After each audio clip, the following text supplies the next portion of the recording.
Who's that jumping out the sky? R-E-Y, Mysterio. Here we go.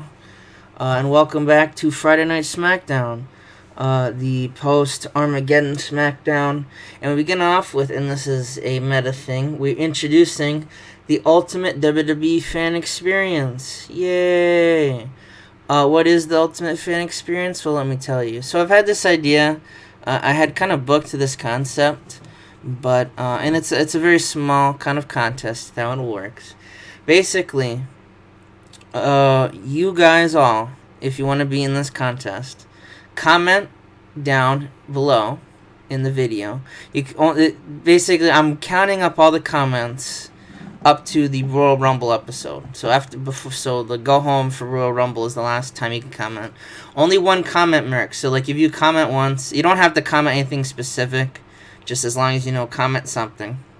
But like if someone replies to you, that doesn't count. It has to be your own original comment, and only one per episode. I'll take a list of everybody, and they will be entered multiple times if they're commented multiple times on multiple episodes.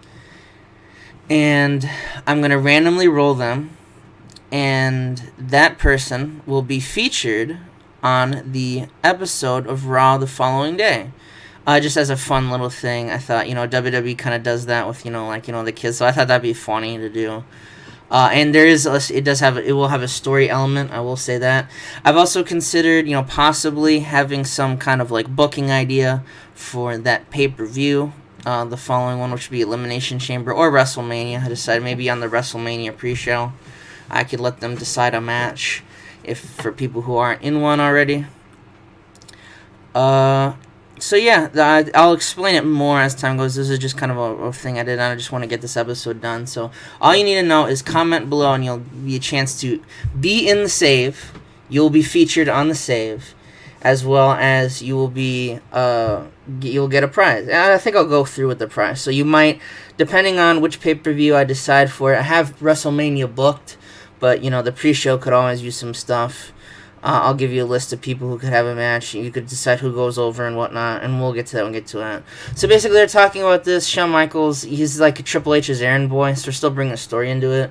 Like Triple H is making Shawn talk about it since there's too much shit on Raw. And then Batista comes out, and he's like, look, alright, cameraman, follow me. John Cena, asshole. I want to eat John Cena's asshole because I'm Batista. And Shawn's like, look, me and Shane, we really have no idea who John Cena's going to fight next. John Cena has asked for time. He's going to challenge somebody. And he's looking at all the matches. And, yeah, it's up to John. We're going to let John pick this one. We need to cultivate. We need to strategize. It's like a strategy game. Like Shawn Michaels and Shane, they're focused now. Like, we need to get the belt off of John Cena, but we can't just throw guys like we've been having. We can't just throw Sting. We can't just throw that. We can't just throw Oz. We gotta legitimately find out who we think can beat him. And Batista's like, fuck you, eat my butthole or something, and he walks off because he's Batista and he sucks.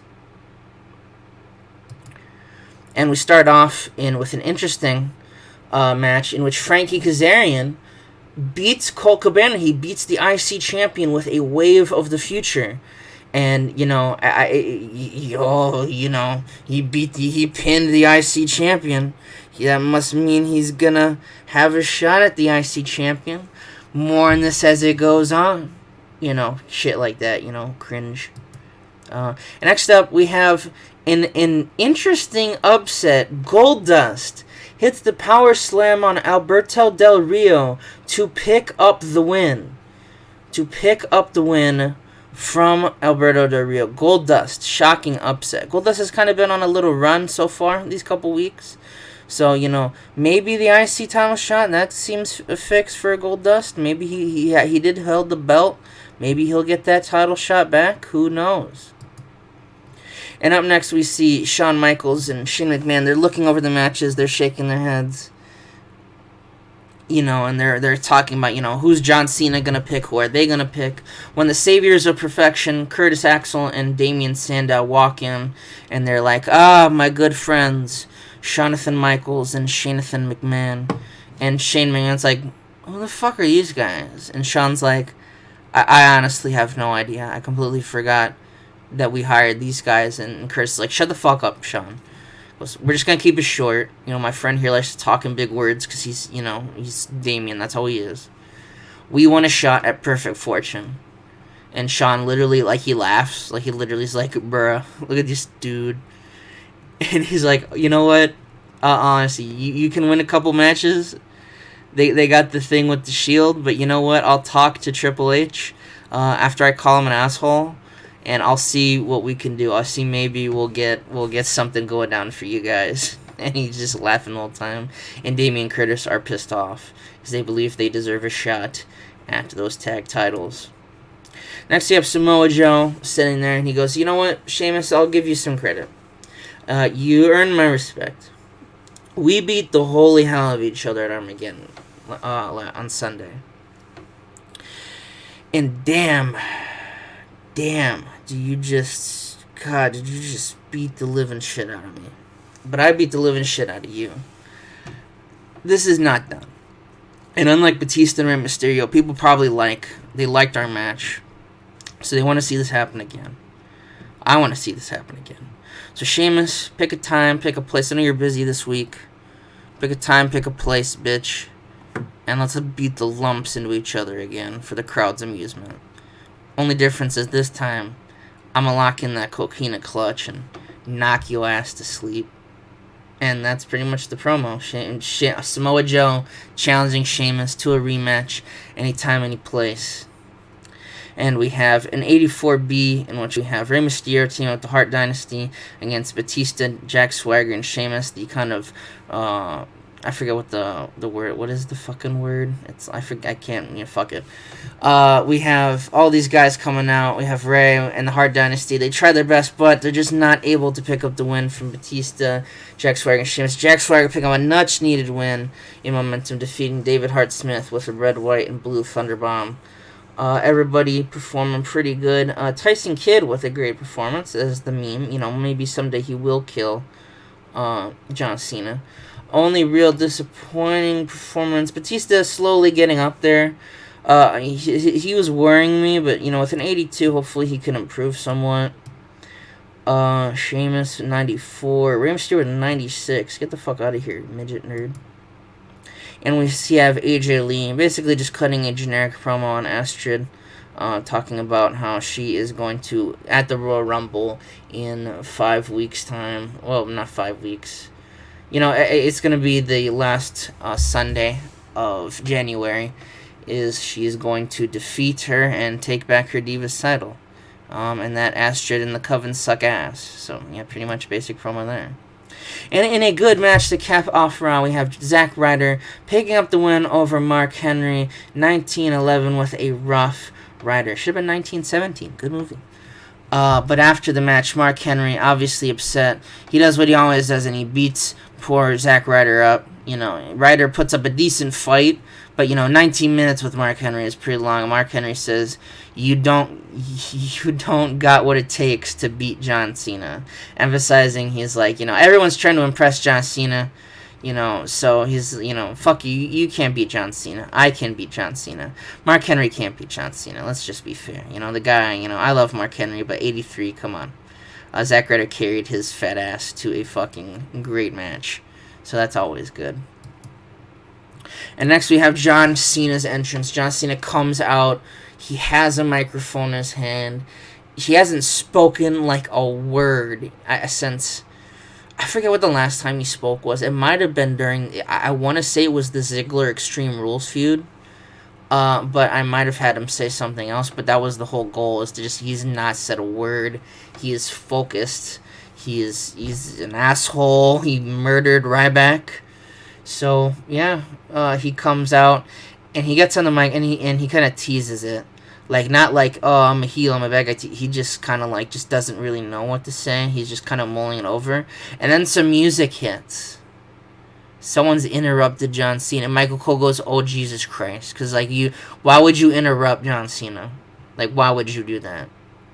And who interrupted John Cena? Is Goldust.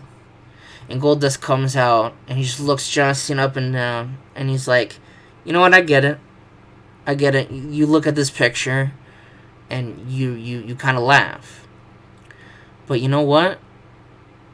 Something's been on my mind for the past just year and a half. I'm not going to say what it was, because I think everyone knows what happened. But something happened in my life that changed me forever. Ever since I lost somebody I loved really deeply, I've had one thought. And that is to be what you want to be, John. The best. You know, this costume, you know, this makeup I do, it's not just a gimmick for me. Like, AJ Lee talks about the Coven as a gimmick, and she's right, the Coven sucks. But I'm not just a gimmick. I am the son of Dusty Rhodes. I was born to a legend. And I have become a legend. Maybe not the legend I want, but you know what? Fuck it. I want to call myself a legend. You always have to... You can't downplay yourself. And John, you're no fucking legend. You think that coming out here and beating up old guys is going to get you into the status? You think that's going to cement you in the legacy, the Hall of Immortals, as they would say figuratively? Waka waka. And then Shawn Michaels has come out at this point and say, Shawn, not now. Let me fucking talk. John, I want to fight you. I want to fight you. I'm not like these other guys who pretend to be not afraid of you. I'm not like Sheamus who pretended to be not scared of you. No, I'm not scared of you. I don't give a shit. You think I've had a career that spanned back to the 1980s.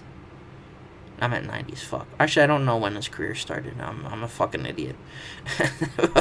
Okay, back to promo. And he's just like, I've had a career so long. You think that you coming out here with, like, gold chains and a pipe is it gonna stop me from taking that title away from you? No. Lots of people have won that title. And I want to win that title. Because that's all I need. I've won tag titles.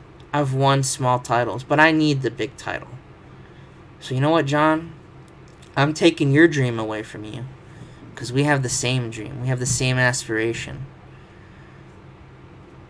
I'm going to win the World Heavyweight Championship. And John just kind of looks at Goldust.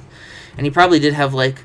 He probably didn't emote, but it looked like he probably could have smirked, maybe, in his life once ever. Because John just has that fucking face in the picture. And he looks at Goldust, and he looks at the World Heavyweight Championship. And he thinks about it for a long, long time. And then he picks the gold up, and he raises it over his head. The challenge being accepted. Shawn looks a little worried, but after Goldust's little speech, he seems a little more confident that maybe Goldust has a fucking chance and end the show. 890, they weren't fuck you with your women. 89A, 64 will probably take that over if he gets a good episode of SW. If he should. Go subscribe to 64. I made the funny video, the intro. I don't know if people saw it. Actually, I don't know if you saw it. You probably did see it, but I love 64. His SWF series is great, as I've said before a bunch of times. But yeah, thank you guys for showing me. The next episode, I'm going to be recording it just now, is going to be the end of the year awards, so watch out for that. We're going to see who won Match of the Year, Company of the Year, it's probably going to be us, and all that other stuff, and we'll be taking a look at the world, since I finally know how to actually record it, so you can see that. So don't miss out on that. I will see you guys then. Remember, end of the year awards.